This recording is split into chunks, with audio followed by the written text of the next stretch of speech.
All right, America, buckle up. We're in for a wild ride, and it's not just the turbulence you feel on a plane. It's the kind of ride that makes you question if you should have had that second cup of coffee this morning. The economy's been on a bit of a roller coaster ride lately, with ups and downs that make even the most seasoned investors feel like they're on a thrill ride at an amusement park. One moment, the market is soaring to new heights, and the next, it's plummeting faster than you can say Dow Jones. And frankly, some of us are feeling a little queasy. It's not just the investors, it's everyone. From the office worker checking their 401k to the commuter wondering if they'll have a job next month, the uncertainty is palpable. The R-word recession is being thrown around like confetti at a bad wedding. It's in the headlines, on social media, and in every conversation at the water cooler. But what does it really mean? Is it just a buzzword, or is there something more to it? But is it time to panic and cash out your retirement fund for a bunker full of beans? Not quite. While it's easy to get caught up in the doom and gloom, it's important to take a step back and look at the bigger picture. Panic never helped anyone make a sound financial decision. Let's break down why everyone's so nervous about the economy and what it means for you. We'll look at the factors that are causing this anxiety, from inflation to interest rates, and how they impact your daily life. It's not just about numbers on a screen, it's about your paycheck, your savings, and your future. We'll unpack the economic jargon so you don't need a degree in economics to understand what's going on. Terms like GDP, CPI, and fiscal policy can seem intimidating, but we'll break them down into simple, easy-to-understand concepts. We'll also revisit some not-so-fond memories of recessions past. From the Great Depression to the 2008 financial crisis, history has a lot to teach us about how economies recover and what we can do to protect ourselves. And most importantly, we'll tell you how to prepare for whatever's coming next. Whether it's building an emergency fund, diversifying your investments, or simply staying informed, there are steps you can take to safeguard your financial future. So, stay tuned, stay calm, and let's navigate this economic roller coaster together. First things first, let's define recession because, shockingly, it's not just a fancy word economists use to sound smart. A recession is a significant decline in economic activity that lasts for months or even years. It's a period when the economy stops growing and starts shrinking. This can have a ripple effect on various aspects of our daily lives, from the job market to the stock market, and even our day-to-day spending habits. Imagine the economy as a car. When everything is running smoothly, the car is cruising down the highway, moving forward at a steady pace. The engine is humming, the wheels are turning, and everyone inside is enjoying the ride. But when the car is in a recession, it's not just slowing down, it's actively going in reverse. The engine starts to sputter, the wheels turn backward, and suddenly the ride isn't so enjoyable anymore. It's like trying to drive uphill in reverse. It's challenging and can cause a lot of stress and uncertainty. Technically, a recession is when the economy shrinks for 2 consecutive quarters. This means that for 6 months straight, the total value of goods and services produced in the country, known as the gross domestic product, GDP, is declining.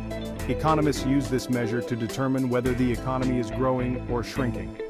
This shrinking can be measured by things like how much stuff we're all buying or not buying.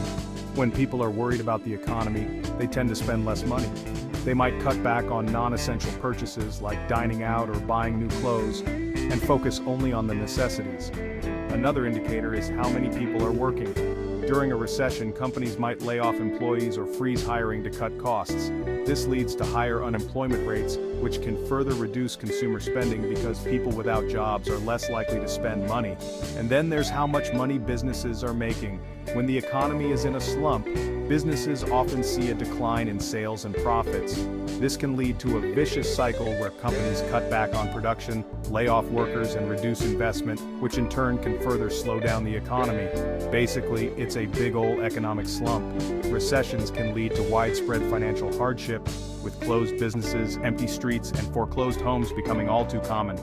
Understanding what a recession is and how it affects us can help us better prepare for and navigate these challenging times. So, how do we know if we're headed for a recession? Economists look at a bunch of numbers, kind of like a doctor checking your vitals. And right now, some of those numbers aren't looking so hot. Inflation is still stubbornly high, which means things are getting more expensive. Interest rates are also climbing, making it more expensive to borrow money for things like houses and cars. And the stock market? Let's just say it's been on a more dramatic roller coaster than the one we talked about earlier. If all this talk of economic doom and gloom feels eerily familiar, it's probably because we've been here before. Remember the Great Recession of 2008? Yeah, not exactly a fun time. And let's not forget the dot-com bubble burst in the early 2000s or the recession of the early 1980s. Recessions are a bit like that annoying relative who just keeps showing up uninvited. We might not like it, but they're a part of the economic cycle. Section 5, On the Brink, Why Everyone's Holding Their Breath. So are we on the brink of another recession? The honest answer is nobody knows for sure. Economists are arguing about it more than politicians argue about, well, everything. Some experts think we might be able to dodge the recession bullet this time. They point to things like a still strong job market and consumer spending that, while slowing down, isn't in free fall. But others are bracing for impact, warning that the warning signs are too big to ignore. Section 6, The Domino Effect. How a recession hits home. Okay, so let's say the worst-case scenario happens and we do plunge into a recession. What does that actually mean for you, the average American? Well, it's not pretty. Recessions often mean job losses as businesses tighten their belts and cut costs. This can lead to a drop in consumer spending as people have less money to throw around. And the stock market usually takes a beating, which can impact your retirement savings. Section 7, A Silver Lining, Reasons for Optimism. Now, before you go full doomsday prepper, it's important to remember that recessions aren't the end of the world. They're challenging, yes, but they're also a normal part of the economic cycle. And just like that annoying relative who eventually leaves, recessions don't last forever. The economy will eventually recover, just like it always has. Plus, there are things we can do to prepare and mitigate the impact. Section 8, Weathering the Storm. Prepping for economic uncertainty. In today's volatile economic climate, it's crucial to be prepared for any financial turbulence that may come your way. Whether it's a recession, market downturn, or unexpected expenses, having a plan in place can make all the difference. So, how do you prepare for a potential recession? It starts with understanding your current financial situation. Take a close look at your income, expenses, and savings. Create a detailed budget that outlines your monthly expenses and identifies areas where you can cut back if needed. This will give you a clear picture of your financial health and help you make informed decisions. Think of it like preparing for a financial hurricane. Just as you would take steps to protect your home and family from a physical storm, you need to take steps to protect your finances from an economic storm. This means being proactive and taking measures to safeguard your financial future. You might not be able to stop the storm, but you can board up your windows and stock up on supplies. In financial terms, this means building a robust emergency fund, reducing debt, and diversifying your investments. These steps can help you weather the storm and come out stronger on the other side. Start by shoring up your emergency fund aim for at least 3 to 6 months worth of living expenses. This fund will act as a financial safety net, providing you with the resources you need to cover unexpected expenses or loss of income. It's important to keep this money in a liquid, easily accessible account so you can access it quickly if needed.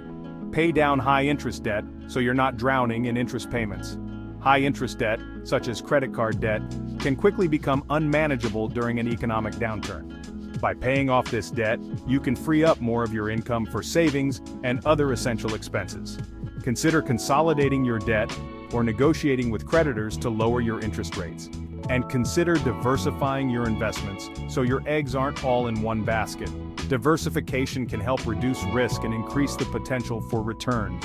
This means spreading your investments across different asset classes such as stocks, bonds, and real estate. It's also a good idea to review your investment portfolio regularly and make adjustments as needed to ensure it aligns with your financial goals and risk tolerance. Finally, seek professional advice.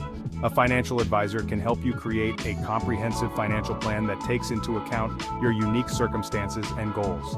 They can provide valuable insights and guidance, helping you make informed decisions and stay on track during uncertain times. Remember, preparation is key to weathering any financial storm. By taking proactive steps now, you can protect your financial future and achieve greater peace of mind. Section 9, the final word: keep calm and carry on, but maybe stock up on ramen. The bottom line is this: nobody can predict the future, especially when it comes to the economy. Yes, a recession is possible, even probable. but it's not a foregone conclusion. So, stay informed, make smart financial decisions, and maybe stock up on some non-perishable food items, just in case. After all, even if the economy does take a nosedive, at least you'll be able to eat.